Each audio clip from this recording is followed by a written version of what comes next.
And welcome back to the show. Theater has always been a means of investigating humanity, sharing stories, and examining our role in the local political as well as the global community.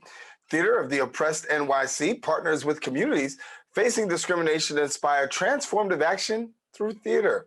Joining us now is the Director of Communications and Creative Advocacy at the Theater of the Oppressed NYC, Omari Soulfinger. And Omari, glad to have you with us. Glad to be here. So pretty interesting here how you take theater and you take it to a place of advocacy. So for a few people who may not know more about your organization, give us a little more insight. Sure. So Theater of the Oppressed itself is a methodology that comes out of Brazil in the 70s. And it was used, the best way I can describe it is rehearsal for real life. It was used at a time where folks didn't have the same access to education, were speaking different languages, and frankly, there were real problems in the country. And so how does legislation get passed? How do we navigate community challenges, right? How do we try out different ideas if we all can't communicate? And how do we balance the power dynamics that exist in different spaces? And so theater and presenting real stories and everyone getting to have the same experience at the same time, and then to comment on how they see the problems that are presented, and project their own experiences onto the play. It was one way to begin that dialogue. Then we often invite folks after the play is done. It's a short play that usually ends in some sort of failure or someone not getting what they need or what they want, which we see as oppression.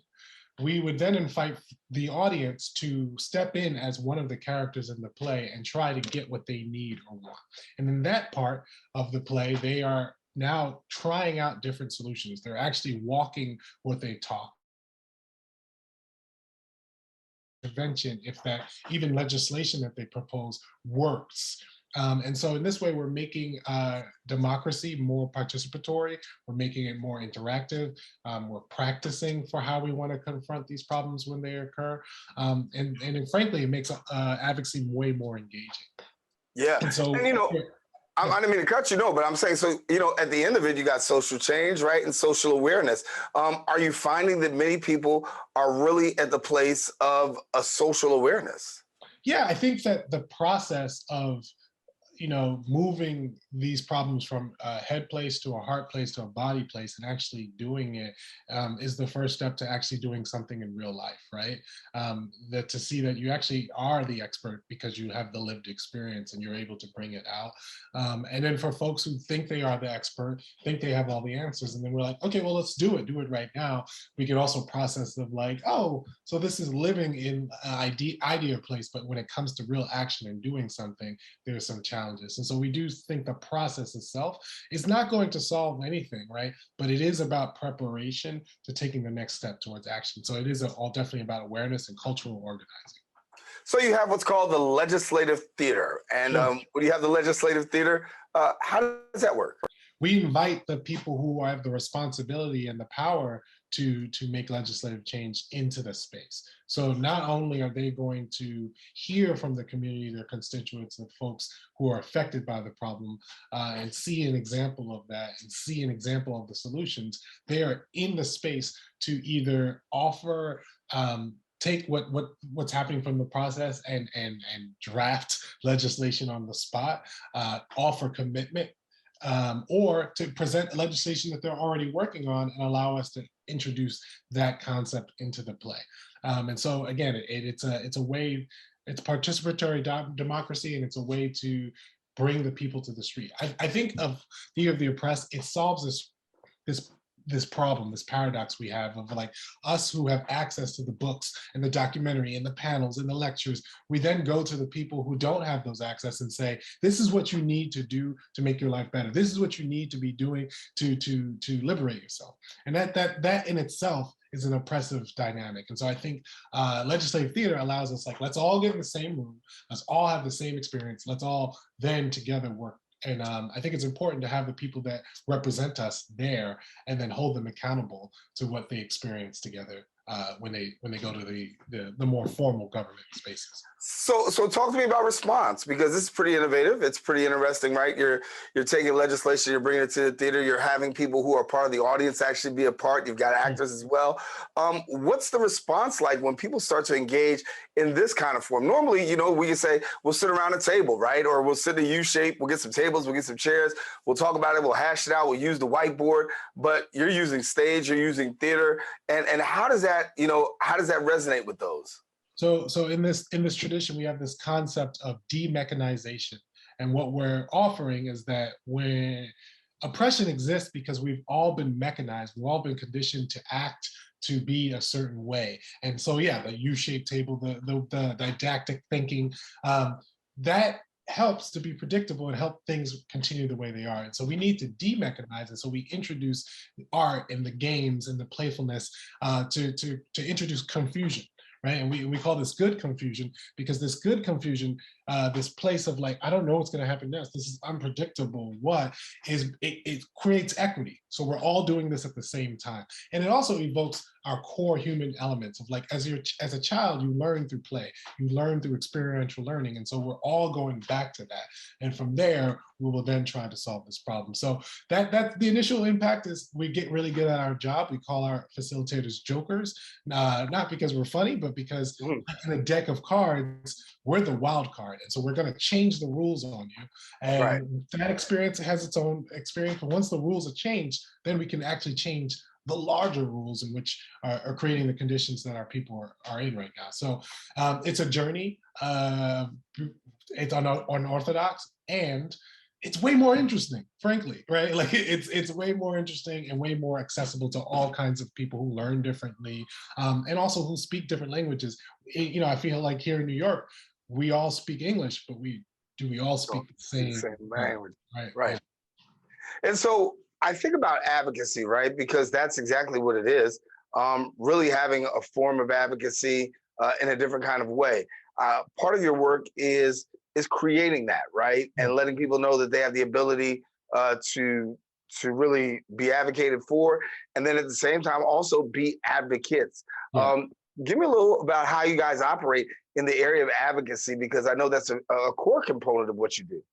So I think it's important that when we use the word actors, we're not meaning Denzel.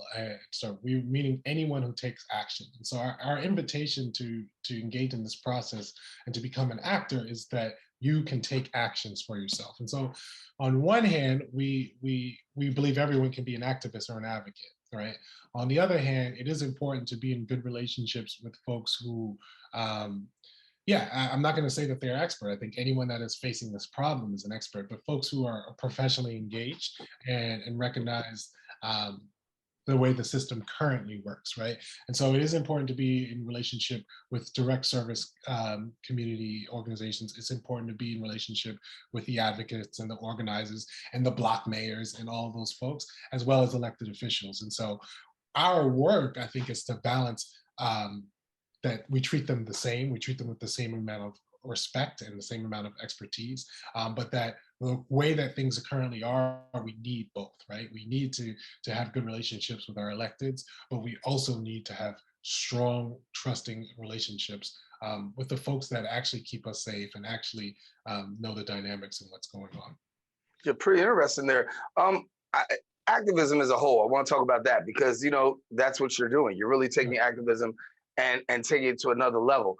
I know a part of what you also do is really giving some workshops that are really designed to promote and to deal with this area in particular. For somebody who's out on the outside looking in, how does that work? So a big part of we don't want to gatekeep, right? And so I'll say that we have a workbook that you can work. It's 200 pages. It's free. It's graphic. That anyone can take this book and learn how to do this method with whatever community they want to work in. So it's not, we're not holding this behind any academic institution or artistic institution. On top of that, we have funding that allows, like, if you have this problem in your community and you want to bring us in to work with you, to train you up. We'll facilitate as well, but the goal is for you to be able to hold this tool on your own. So that can mean anything of like me training your folks on how to do forum theater or legislation theater or conflict mediation with role play. And I can hold that space for you. But my ultimate goal is that you feel confident enough to be an actor, to be a joker, and do this thing on your own, right? Like the relationship that we're looking for is that there is no external validation that you really need. Support, absolutely.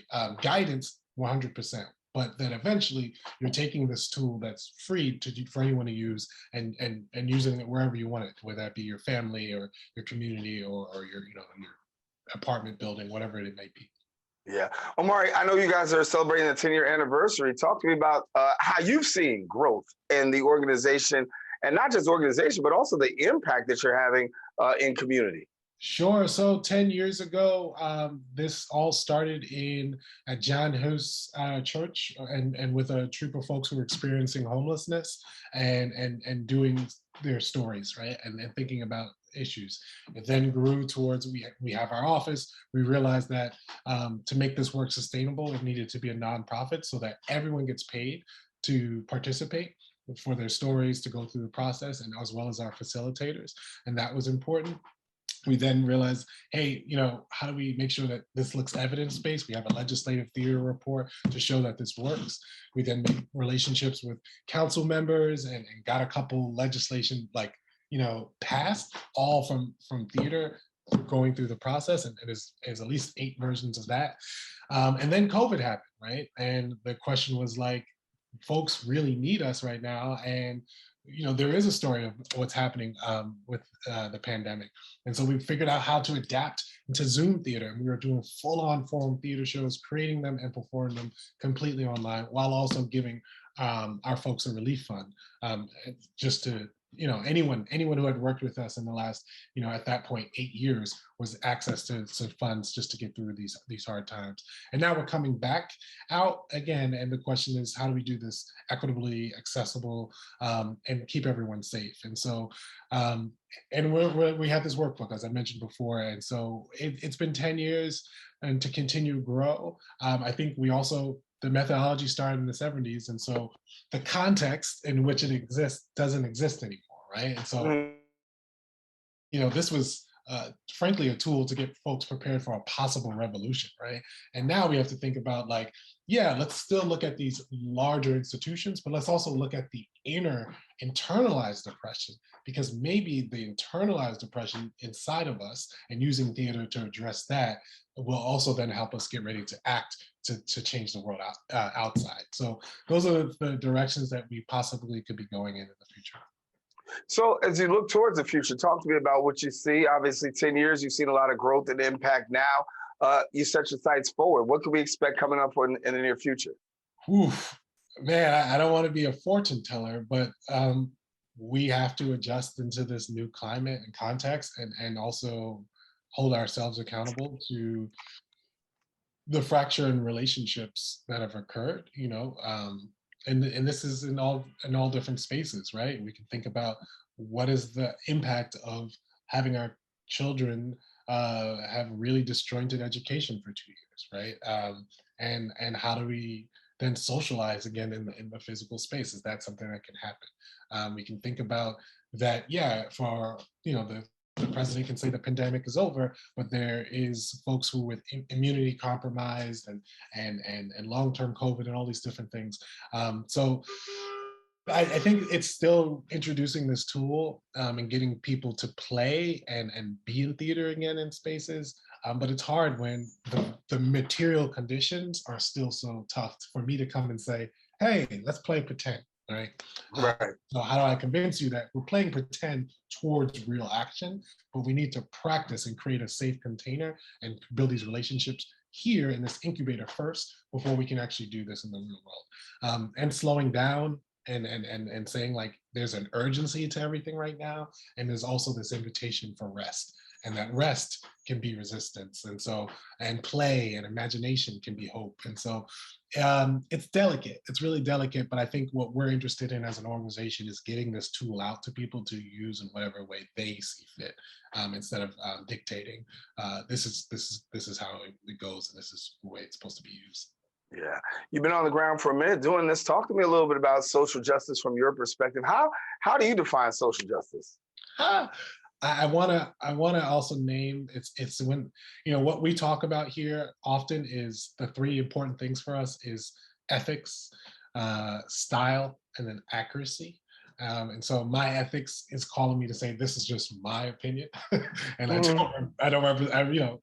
We're a larger community, and so social justice for me is really about relationship building first. Or do we have sustainable, healthy relationships with the folks around us and support? And from there, those relationships, do we also have the material conditions? Do we have the shelter? Do we have the food? Do we have the income? Do we have the mutual aid to maintain those relationships? If there's any disruption to our relationships and to our material conditions, then we do not have justice. And I leave it open to that because the small is also beautiful. If we're talking about that within my own family, there are injustices that are not talked about, that are not addressed, that have created fractured relationships. And because of that, the way the resources, whether that be time, money, housing, are also fractured, then that's all that matters. I don't think that I can ask someone to focus on the larger New York problem of they're cutting our schools and housing is a problem and the police and so on, unless we can focus on the micro. And there are other folks who are already agitated about the macro problems of the city and the community and want to start there. But then it still has to come back to like, how are you projecting the interpersonal problems on the larger problems? And so I just want to frame justice as again, it's a series around the health of our relationships and our relationships to ourselves, I should say, our self-esteem and our body, our health to our relationships, and also the sustainability of our material conditions. Omar, we got to leave it there, but I want to thank you so much for introducing us to the work that you do. Sure. Certainly an innovative approach, and I think that it really tackles the issue front and center. Great having you, and certainly please come on back and share when you got some other things happening. Appreciate you, Daren. All righty, Omari Soulfinger, our guest here. And listen, I want you to stay with us because guess what? We do have more show coming up right after this.